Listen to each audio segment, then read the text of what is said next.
Structuralism is a way of thinking that works to find the fundamental, basic units and elements of which anything is made.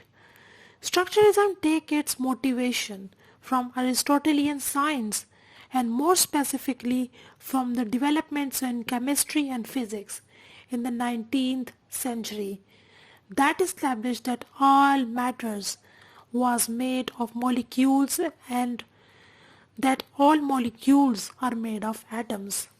While we know that all atoms are made of subatomic particles, the atom is still thought of as the basic building block common to all forms of matter, and everything in universe is made up of atom. For example, a structuralist analysis of a pencil might look at how certain kind of atom combine in certain patterns according to certain rules to make the wood and graphite cylinder we write with. So structuralism is appeared in a variety of disciplines and fields like anthropology, linguistics, mathematics, literary criticism and cultural criticism. And in any of these fields, a structuralist is interested in finding the basic element or the unit that make up any system and in discovering the rule that govern how these units can be combined. So a structuralist analysis is never interested with anything beyond the interrelationship of unit and rules. So how does all this work for literature? So how this building blocks and the framework and the rules and the units of structuralist analysis work for literature? So the answer is a structuralist view of a literature text, of a literary text, would start by asking what are the most basic unit of a text. A literary text, like any other kind of written text, is made up of language. So a structuralist analysis of literature would start with a structural examination of language in itself. So in linguistics, which is the first and the most important discipline to adopt a structural perspective, because the operations of any language fit well into a structuralist framework. All languages are made up of units that combine according to the rules to make meanings and senses. So the basic unit of a language is word and most precisely phonemes, which make the sounds that makes up a word. And the rules are the form of grammar, which tell you that how to put words together to make a sentence. In different languages, grammar rules are different, but the structures of a language is the same everywhere, which is words and are put together within a grammatical system to make meaning. So the next question is, what's appealing, what's interesting in structuralism? So it reduces structuralism reduces like science, science structuralism reduces a complex structure into its most fundamental parts. And it's also like science, structuralist analysis makes the claim to universality, to finding the structures and elements that are common to all cultures at all times and all areas of the world. So what are the drawbacks of structuralism then? So as we have seen that the quest for universal or timeless truth in structuralism is central to the humanist worldview and becomes the problematic when the construction of universality serves to mask or erase important differences between cultural, time periods and belief systems. So in this way, we can say that a structuralist analysis bypasses that problems by bypassing all questions of content. So a structure can be universal, the same in all time culture, precisely because it is only a structure, a skeleton, a framework on which specific individual content is built. So from structuralist perspective, all human beings should be fundamentally the same because all share the same skeletal structure, regardless of what kind of skin or organs or brain might distinguish one particular person of a skeleton from another. So from this viewpoint, all languages are the same because all have the same structure regardless of what kind of word they contain. So I will give an example from that book.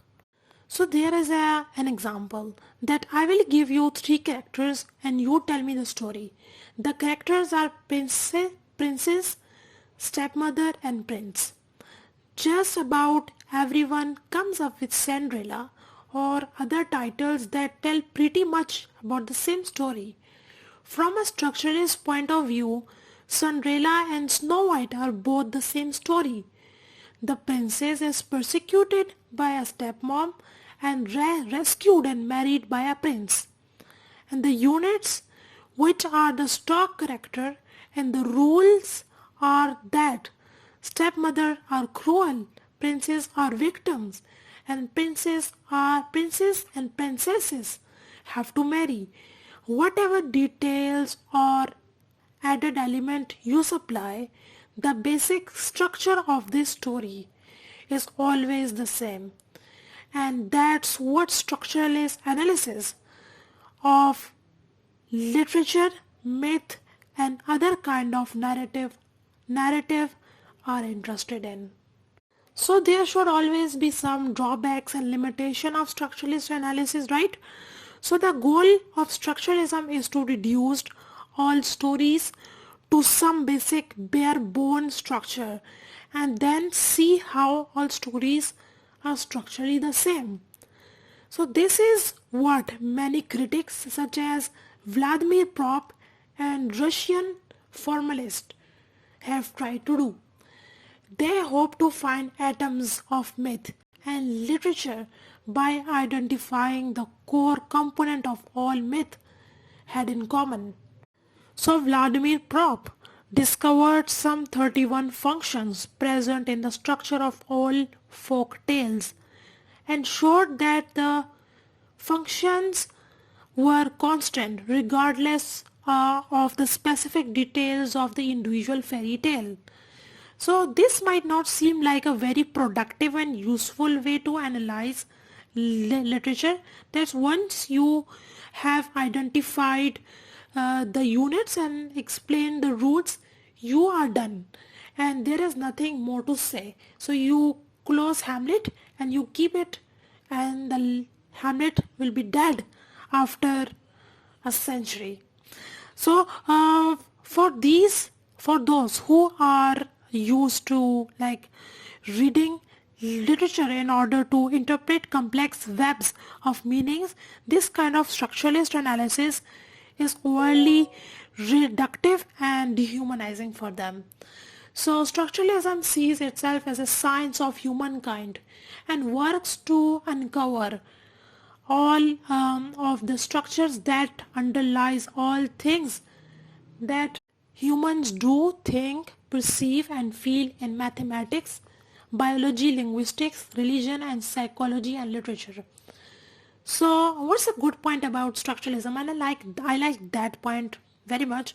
So the structuralists believe that the mechanisms which organize units and rules come from the human mind itself, which acts as a structuring mechanism that look as the units and files them according to rules.